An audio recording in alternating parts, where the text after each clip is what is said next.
Unless playing from the championship tees, the PGA Centenary Course eases you nicely into the round with a relatively gentle par 4 called Bracken Brae, simply Hill of Bracken, and the backdrop is beautiful Gleneagles. Favour the left-hand side to stay away from the one fairway bunker and also to give you the better line into the green as the hole moves gently to the right towards the end, and the slightly raised green is angled that way and well protected with a bunker on the right-hand side.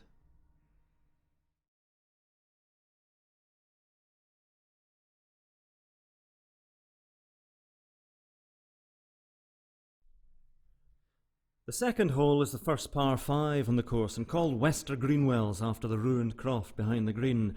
In length it may be reachable in 2 for the bigger hitters, but the shape of the hole and lochen to the left of the green means that only the bravest will take it on. It's a tight landing area for the drive, and here the right hand side should be favoured to open things up. Pick your landing spot with your second, again, ideally down the right hand side, to give you the better line into this green, which is narrow and 2-tiered, rising from front to back. It's also well protected by bunkers on the left, but better in the sand than in the water.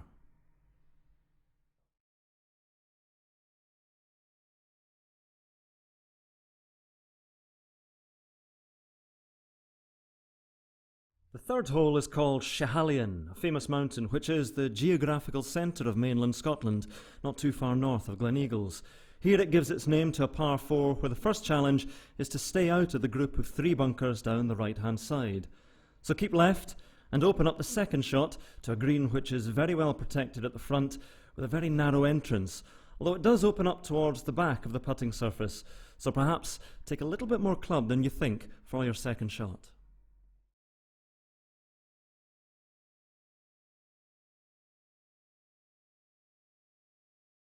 The fourth hole gives us the first par 3 of the Centenary Course, and its famous designer, Jack Nicklaus, the Golden Bear, gives the hole its name, Gowden Beastie, his signature hole. And it's a long par 3, almost 240 yards from the championship tee.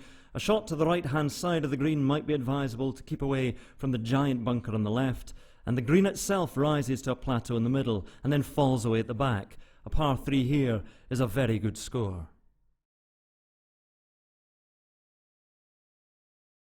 The fifth hole is called Crooked Crater, so called because of its crooked or twisting nature. A beautiful long par 4 with a fairway which winds its way towards the green. A safer line off the tee is to the right, but tight down the left does give you a better line into the green. There is only one greenside bunker on the left, but the watery bogland waits short and right, and you can easily see why this hole deserves its status as the hardest on the course.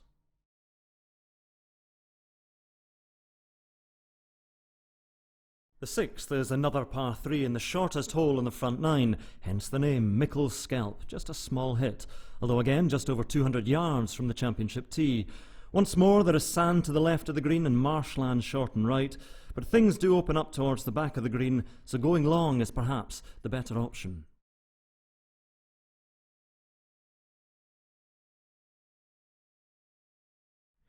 The seventh hole is a par 4 called Larch Gate. I'll walk through the larch trees, so don't spoil it by getting into trouble with the tee shot. It is a par 4 of some length, but for the longer hitters, things do rather narrow in the landing area, with a large bunker waiting on the right. The second shot then rises up to a green, which might not show itself entirely, but doesn't present too many dangers. It is a good size, fairly flat, and for once not guarded by any bunkers, although short or left, and balls will slip away. Try to keep it right of the flag.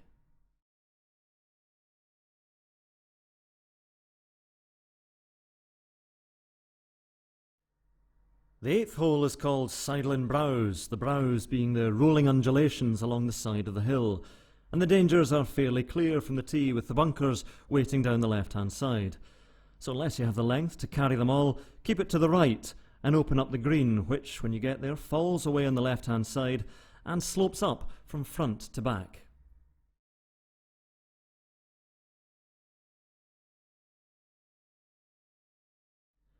The front 9 closes with a hole called Crook o' Moss, the name of the source of Gleneagles' water supply, and water certainly takes the eye on the tee shot of this par 5. But keep it dry, aiming between the fairway bunkers. This is a hole seldom reachable in 2 for the average player, with the main aim of the second shot being to stay well left of the water and give yourself the best line into the green as the hole doglegs to the right. The green itself is fairly narrow and drops away on the left as well as the water waiting on the right. A very stern finish to the front nine on the Centenary Course.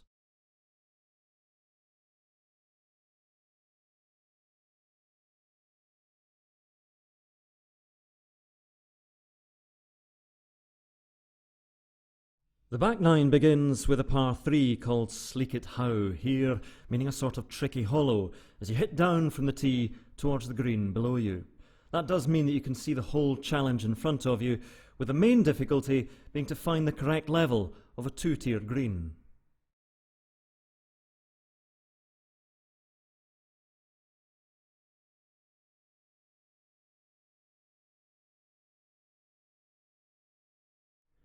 The 11th is a short par 4, but a good one, called Lake Burn after the hidden burn, or stream which you have to stay short of from the tee.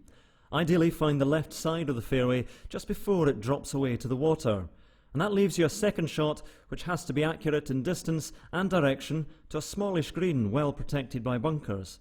The undulating putting surface is the final challenge of the hole.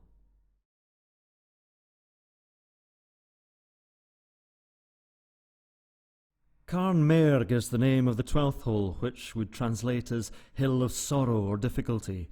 That may fill you with some trepidation as you stand on the tee and face what is a very demanding par 4, not least in its length. A good drive will favour the left side to stay away from the 3 bunkers to the right of the fairway, but you may still have a lengthy second shot into an angled green which does have a significant ridge running across it. So again, finding the correct level of the putting surface is the key.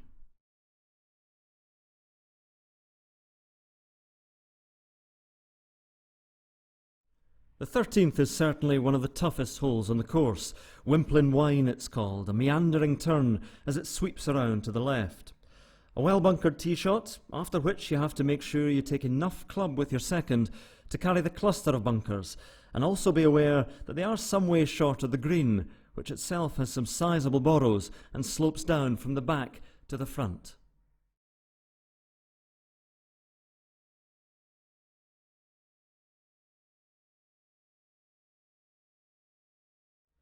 The 14th hole is called Nibbit Now, or a pointed hillock, and after 2 long testing par 4s, it provides a different kind of test.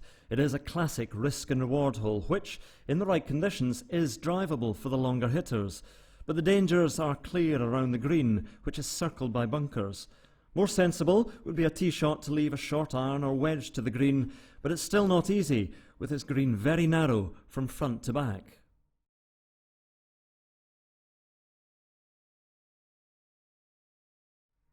Ochel Sicht, or view of the Ochel Hills. The 15th brings us to another long par 4, playing over 460 yards from the very back tees.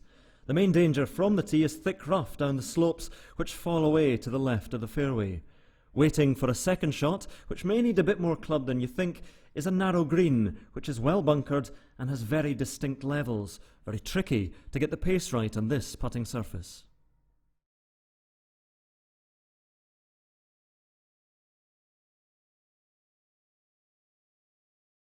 The 16th is one of 2 par 5s in the closing 3 holes. Lochen Laup it's called, or a leap over a small loch. If you can't clear the bunker in the middle of the fairway, the ideal line is to the left of it. From here, even the longer hitters would think twice about going for the green in 2. For that, you'd have to be some way past the sand. Instead, if you haven't got the distance to clear it, a good layup short of the water will leave you a mid to short iron into the green. The putting surface has subtle contours and a small step in the back left corner. It is a chance to make birdie, but this is a green where you could quite easily squander a good opportunity.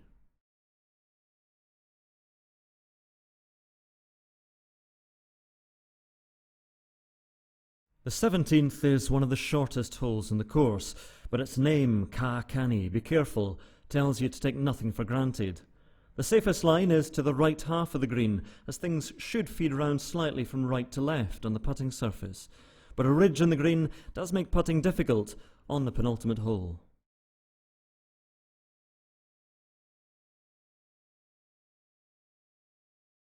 Your wanderings on the PGA Centenary Course are almost over. You are nearly done roaming, as the final hole is called.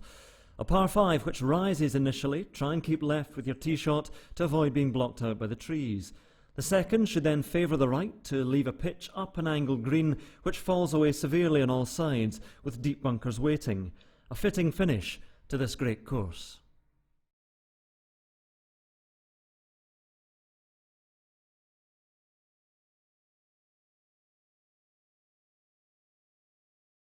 Your wanderings on the PGA Centenary Course are almost over. You are nearly done roaming, as the final hole is called.